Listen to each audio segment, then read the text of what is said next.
यदि आप लोगों के विद्यालय में भी जो एमडीएम का जो राशन होता है, गेहूं और चावल, जो सप्लायर के द्वारा प्राप्त हुआ है, या फिर किसी गांव वाले ने आप लोगों को गेहूं चावल दान किया है, डोनेशन किया है, या फिर यदि आप लोगों के गेहूं चावल खत्म हो चुके थे तो आप लोगों ने राशन डीलर से उधार लिया हो, तो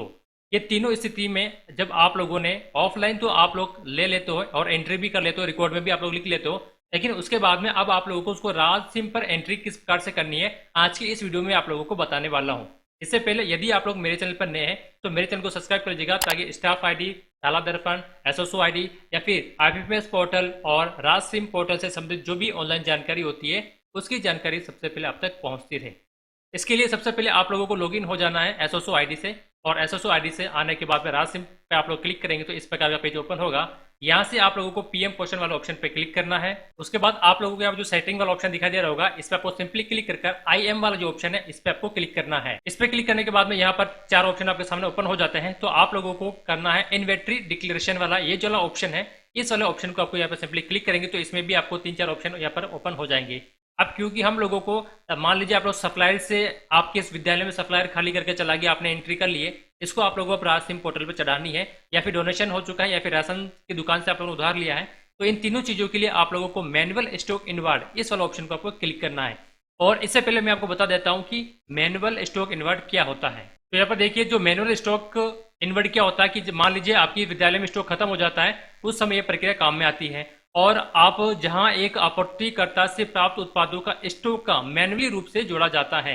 यानी कि आप लोग किसी भी प्रकार से, जो 3 प्रकार मैंने बताए थे, उससे आप लोगों को आपूर्ति हो चुकी है, अब आप उसको मैनुअल जोड़ना है, तो इसके लिए मैनुअल स्टॉक इन्वर्ट वाला ऑप्शन को यूज में लिया जाता है। इसी प्रकार एक बार यदि ये स्वीकृत हो चुका है और स्टॉक में आपने जोड़ दिया है, तो आप लोग इसको जो स्टॉक लेजर है उसमें भी आप लोग उसको देख सकते हैं। तो अब यहाँ पर हम लोगों को ऑनलाइन एंट्री करनी है, तो यहाँ पर simply manual stock invert option पे क्लिक करते हैं। इस पे क्लिक करने के बाद में यदि आप लोगों ने पहले एंट्री कर रखी है तो इस प्रकार के नीचे आपकी जो एंट्री आ जाएगी, और यदि आप लोगों ने कोई सी भी प्रकार की एंट्री नहीं करी है, पहली बार आप लोग एंट्री कर रहे हैं या फिर दूसरी तीसरी बार भी यदि आप लोग एंट्री कर रहे हैं, तो यहाँ पर देखिए एड रिकॉर्ड वाला ऑप्शन आपको दिखाई देगा, इस एड रिकॉर्ड वाला ऑप्शन पे क्लिक करना है। इस पे क्लिक करने के बाद में यहाँ पर देखिए इन्वर्ट टाइप वाला ऑप्शन पे क्लिक करेंगे तो यहाँ से आप फिर से देखिए डोनेशन वाला आ गया, डायरेक्ट सप्लायर से आ गया, और राशन की दुकान से आ गया, या फिर अदर ऑप्शन भी आप लोग उस पर चूज कर सकते हो। तो फिलहाल जैसा कि मैं आप लोगों को बताता हूँ कि हमारे विद्यालय में डायरेक्ट सप्लाई आता है, तो सप्लाई से यहाँ पर रिसीव हो चुका है, तो यहाँ पर हम लोग को डायरेक्ट सप्लाई वाला रिसीव वाला ऑप्शन क्लिक कर लेते हैं, और आगे के जो ये ऑप्शन है वो ऑटोमेटिक फिल हो जाएंगे। यहाँ पर आप लोगों की जो ऑफिस नेम है वहाँ पर आपके स्कूल का नाम आ जाएगा,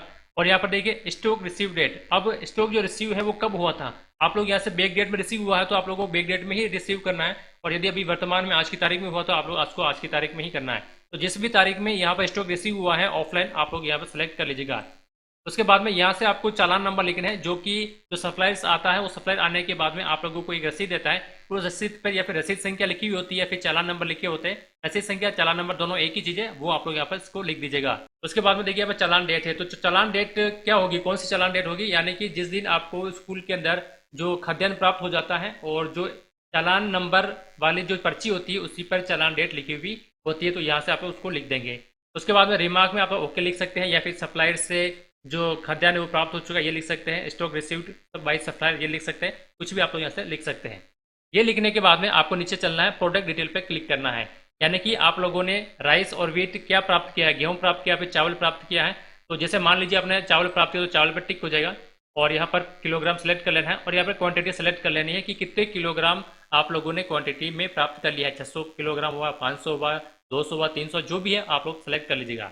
अब मान लीजिए कि उसी दिन आप लोगों ने गेहूं भी रिसीव किए हैं, तो आपको प्लस वाला ऑप्शन पे क्लिक कर देना है, और इसी तरह से वहां पर आप लोगों को यहाँ पर गेहूं वाला ऑप्शन सेलेक्ट कर लेना है, किलोग्राम, और कितने किलोग्राम आप लोगों को गेहूं प्राप्त हुए वो आप यहाँ पर लिख दीजिएगा। अब दोनों एंट्री हो चुकी है, हो सकता है कि आपने एक ही प्राप्त किया तो एक ही एंट्री करनी है, यदि उसी दिन, ध्यान रखना आप लोगों को एक ही दिन में आपको मैं बता रहा हूँ, यदि उसी दिन आप लोगों ने दोनों चीजें प्राप्त करी तो आप लोग यहाँ पर प्लस करके दोनों चीज यहाँ पर लिख सकते हैं। अब ये लिखने के बाद में आपको यहाँ पर सिंपली सेव वाला ऑप्शन पे क्लिक कर देना है। अब यदि मान लीजिए एक दिन तो आप लोगों ने गेहूं प्राप्त कर लिया है, और 2-3 दिन बाद में फिर से सप्लायर चावल लेके गया है, तो उस चावल की एंट्री आप लोगों को अलग से करनी होगी वापस इसी प्रोसेस के द्वारा। उसके बाद में जैसे आप इसको सेव कर लेते हो तो जो ट्रांजेक्शन की जो स्थिति है आपको सामने उसी समय स्क्रीन पर दिखाई देगी। अब उसके सामने आप लोगों को एक्शन वाला बटन दिखाई देगा, और एक्शन वाला बटन पर पेंसिल का निशान दिखाई देगा, और यहाँ पर देखिए आपको ड्राफ्ट लिखा हुआ आ रहा है। तो यहाँ पर ये ड्राफ्ट नहीं आना चाहिए, यहाँ पर ये अप्रूव लिखा हुआ आना चाहिए। तो आप लोग सिंपली ये जो पेंसिल वाला एडिट वाला ऑप्शन दिखाई दे रहा होगा, इस पर आपको क्लिक करना है। इस पर क्लिक करने के बाद में यहाँ पर 3 ऑप्शन और नीचे ओपन हो जाएंगे, अप्रूव और अपडेट का और कैंसिल का। यदि आपको 50, मान लीजिए कुछ गलती से 650 किलोग्राम आपको ऐड करना था लेकिन 600 ही किया, तो आप लोग यहाँ से उसको अपडेट कर सकते हैं। यदि आप लोगों को अपडेट नहीं करना है, बिल्कुल जानकारी सही है, तो आप लोगों को यहाँ पर जो सिंपली अप्रूवल ऑप्शन दिखाई दे रहा होगा, इस अप्रूवल ऑप्शन पर क्लिक कर देना है। अप्रूवल ऑप्शन पे क्लिक करेंगे तो आपको ये रिमार्क में मांगेगा, तो रिमार्क में आप लोग यहाँ पर ओके लिख सकते हैं या फिर अप्रूव भी लिख सकते हैं, और ये लिखने के बाद में फिर से आपको अप्रूव पे क्लिक कर देना है। उसके बाद में अभी तक जो स्टेटस ड्राफ्ट दिखा रहा था, अब यहाँ पर आप लोगों की अप्रूव दिखाना शुरू हो जाएगा। जैसे आप लोग उसको अप्रूव कर लेते हैं तो ये जो स्टॉक था वो स्टॉक आपके राजसिम पोर्टल पर अपडेट हो जाता है। तो इस प्रकार से आप लोग डायरेक्ट सप्लायर से जो खाद्यान्न प्राप्त हुआ उसकी एंट्री कर सकते हैं। अब देखिए उसके बाद में यदि किसी ने डोनेशन दिया तो डोनेशन यहाँ से सेलेक्ट कर लीजिएगा, और डोनेशन में डोनर आ जाएगा, स्कूल टाइप, ये सारी चीजें भरी हुई आ जाएगी। अब जब डोनेशन दे रहा है तो उसका चालान नंबर क्या लिखे है, तो आप लोग उसको यहाँ पर 00 भी लिख सकते हैं, या फिर आप लोग 001 नंबर लिख सकते हैं, 2 नंबर लिख सकते हैं, कुछ भी लिख सकते हैं, क्योंकि जो डोनेशन दे रहा है उसका कुछ चालान तो होता नहीं उनके पास में। तो आप लोग सिंपली यहाँ पर 00 लिख सकते हैं, 001 भी लिख सकते हैं, या फिर ओनली 1 भी लिख सकते हैं। रिमार्क में आप लोगों को डोनर का नाम आप लोगों को यहाँ पर लिख देना है, और उसके बाद में कितने किलोग्राम उन्होंने यहाँ पर डोनेट किया है उसकी जानकारी भर देना है, और उसके बाद में सेव कर देना है, और उसके बाद फिर से आप लोगों को अप्रूव करना है। इसी तरह से आप लोग यदि राशन की दुकान से उधार लिया है तो राशन की दुकान वाला ऑप्शन यहाँ पर आ जाएगा, बिल्कुल सेम टू सेम वही जानकारी आप लोगों को फिर से भरनी है। यहाँ पर आप लोगों को राशन की दुकान का नाम आप लोग उसको भरना है, उसके बाद में जो ये वाली जो एंट्री है आपको ये खाद्यान्न एंट्री कर देना, उसको सेव कर देना, उसके बाद अप्रूव कर देना है। तो इस प्रकार से आप लोग डायरेक्ट सप्लायर से या फिर राशन की दुकान से या फिर डोनेशन यदि आपके स्कूल में प्राप्त हुआ है, खाद्यान्न प्राप्त हुआ है, तो इसकी एंट्री राजसिम पोर्टल पर इस प्रकार से आप लोग कर सकते हैं। यदि वीडियो अच्छी लगी तो लाइक एंड शेयर कीजिएगा, और यदि आप लोग मेरे चैनल पर पहली बार है तो मेरे चैनल को सब्सक्राइब कर लीजिएगा, ताकि राजसिम पोर्टल, साला दर्पण, स्टाफ इंडो, एसोसाइटी, अफेमस पोर्टल से संबंधित जो भी ऑनलाइन जानकारी होती है वो सबसे पहले आप तक पहुंचती है।